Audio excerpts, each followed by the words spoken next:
एक हरे भरे जंगल में एक प्यारा सा घोंसला था। उसी घोंसले में मुन्नी चिड़िया और उसका शौहर सोनू चिड़िया रहते थे। मुन्नी चिड़िया बातूनी थी, हर बात पर सवाल करती, और सोनू चिड़िया हर बात को गौर से सुनने वाला। एक दिन मुन्नी चिड़िया ने कहा, सोनू, आज मुझे घोंसला कुछ कमजोर लग रहा है, बारिश आई तो क्या होगा? सोनू चिड़िया ने नरमी से जवाब दिया, फिक्र ना करो मुन्नी, हम मिलकर सब ठीक कर लेंगे। उसी वक्त आसमान पर बल्लू बादल नमूदार हुआ।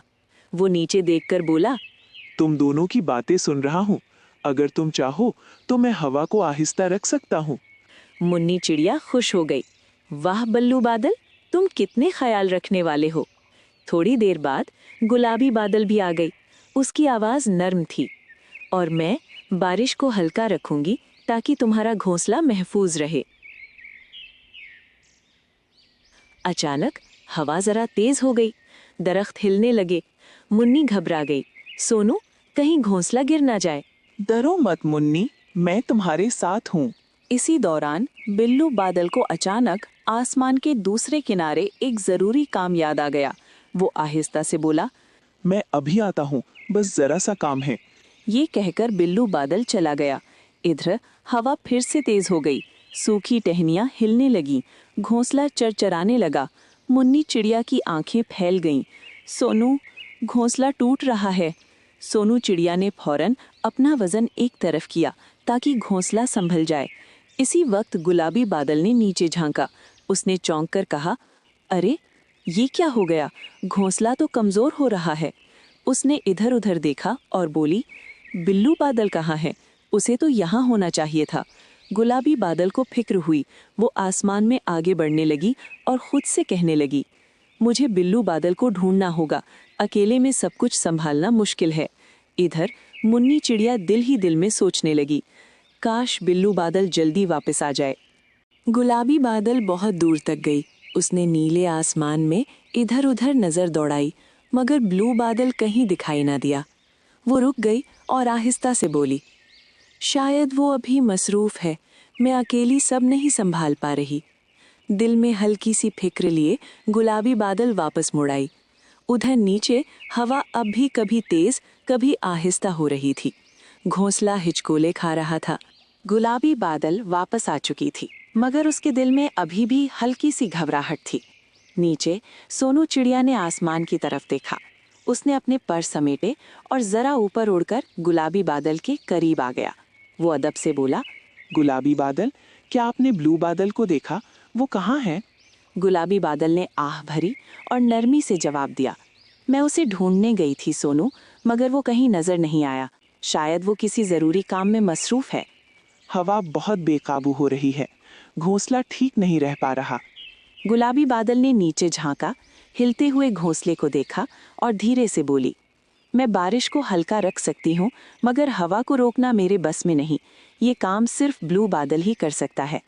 सोनू चिड़िया ने सर झुका लिया। उसने आसमान की वुसअत को देखा और आहिस्ता से कहा, तो फिर हमें ब्लू बादल का इंतजार करना होगा। गुलाबी बादल ने हौसला देते हुए कहा, हाँ सोनू, और जब तक वो आए मैं जितना हो सके तुम्हारी मदद करती रहूंगी। सोनू चिड़िया आहिस्ता आहिस्ता नीचे घोंसले की तरफ उतरा। उसके पर थोड़े थके हुए थे, मगर दिल में फिक्र ज्यादा थी। मुन्नी चिड़िया ने फौरन पूछा, सोनू, क्या पता चला? बिल्लू बादल कहाँ है? सोनू चिड़िया ने उसके करीब बैठकर नरमी से कहा, मुन्नी, मैंने गुलाबी बादल से बात की है। वो बिल्लू बादल को ढूंढने गई थी, मगर वो अभी तक नहीं मिले। मुन्नी चिड़िया की आंखों में हल्की सी परेशानी आ गई। तो फिर हवा को कौन रोकेगा? सोनू ने आहिस्ता से जवाब दिया, गुलाबी बादल ने कहा है कि हवा को रोकना सिर्फ बिल्लू बादल का काम है। वो बारिश को हल्का रख सकती है, मगर हवा उसके बस में नहीं। मुन्नी चिड़िया ने घोंसले को देखा जो अब भी हिल रहा था।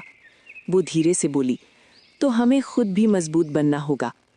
सोनू चिड़िया ने मुस्कुराकर कहा, हाँ मुन्नी, हम साथ हैं ना। जब तक बिल्लू बादल वापस आते हैं, हम हिम्मत नहीं हारेंगे। थोड़ी देर बाद मौनी चिड़िया ने सोनू को देखा और सोचते हुए बोली, सोनू, क्या तुमने गुलाबी बादल से ये पूछा कि वो ब्लू बादल को आसमान के दूसरे किनारे तक ढूंढने गई थी या नहीं? सोनू चिड़िया जरा रुक गया। फिर आहिस्ता से बोला, नहीं मोन्नी, ये सवाल तो मैंने नहीं पूछा। मौनी चिड़िया ने नरमी से कहा, शायद वो वहां गई ही ना हो, तभी तो ब्लू बादल नहीं मिले। सोनू चिड़िया ने सर हिलाया। वो बोला, तुम ठीक कह रही हो मोन्नी, मुझे दोबारा जाकर गुलाबी बादल से ये पूछना चाहिए। ये कहकर सोनू चिड़िया ने अपने पर फैलाए और आसमान की तरफ उड़ गया। थोड़ी ही देर में वो गुलाबी बादल के करीब पहुंचा और अदब से बोला, गुलाबी बादल, क्या आप ब्लू बादल को आसमान के दूसरे किनारे तक ढूंढने गई थी? गुलाबी बादल ने नरमी से जवाब दिया, नहीं सोनू, मैं वहां तक नहीं गई। मैं इतनी दूर नहीं जा सकती थी क्योंकि मुझे यही तुम्हारे घोंसले की निगरानी भी करनी थी। सोनू चिड़िया ने सोचते हुए कहा, तो फिर मुमकिन है ब्लू बादल अभी भी किसी और जगह मसरूफ हों। गुलाबी बादल ने आसमान की तरफ देखा और धीरे से बोली, हाँ, लेकिन मुझे यकीन है वो जरूर वापस आएंगे। नीचे मौनी चिड़िया घोंसले में बैठी दिल ही दिल में दुआ कर रही थी और हवा अभी भी जैसे किसी फैसले का इंतजार कर रही हो। वो अभी बात ही कर रहे थे कि आसमान में हल्की सी नीलाहट फैलने लगी। अचानक एक आवाज आई, मैं आ गया हूँ। गुलाबी बादल ने चौंक कर देखा। ब्लू बादल, वो खुशी से बोली। ब्लू बादल करीब आया, उसकी आवाज में नरमी भी थी और शर्मिंदगी भी। वो बोला, मुझे माफ कर दो, मुझे अचानक दूर एक जगह हवा को संभालने जाना पड़ गया था। वहाँ तेज झक्कड़ सबको परेशान कर रहे थे। सोनू चिड़िया ने अदब से पूछा, क्या आप सब ठीक है? ब्लू बादल ने मुस्कुराकर कहा, हाँ, और अब यहाँ भी सब ठीक हो जाएगा। ये कहकर ब्लू बादल ने आहिस्ता आहिस्ता हवा को थाम लिया। तेज झोंके नर्म सांसों में बदल गए। दरख्त सुकून से खड़े हो गए। घोंसला हिलना बंद हो गया। मोनी चिड़िया ने सुख का सांस लिया। वो सोनू के साथ आसमान की तरफ देखकर बोली, आप दोनों का बहुत शुक्रिया। अगर आप ना होते तो हमारा घोंसला महफूज ना रहता। सोनू चिड़िया ने भी कहा, आपने हमें सिखाया कि हिम्मत और मदद इकट्ठे हों तो हर मुश्किल आसान हो जाती है। गुलाबी बादल ने प्यार से कहा, और तुम दोनों ने ये दिखाया कि मिलकर खड़े रहना सबसे बड़ी ताकत है। ब्लू बादल मुस्कुराकर बोला, हम सब एक दूसरे के लिए हैं। आसमान पुरसुकून था, हवा खामोश थी और घोंसले में सुकून लौट आया।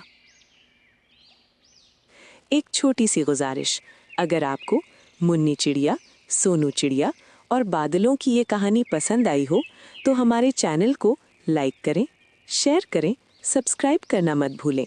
देखने और सुनने का बहुत बहुत शुक्रिया।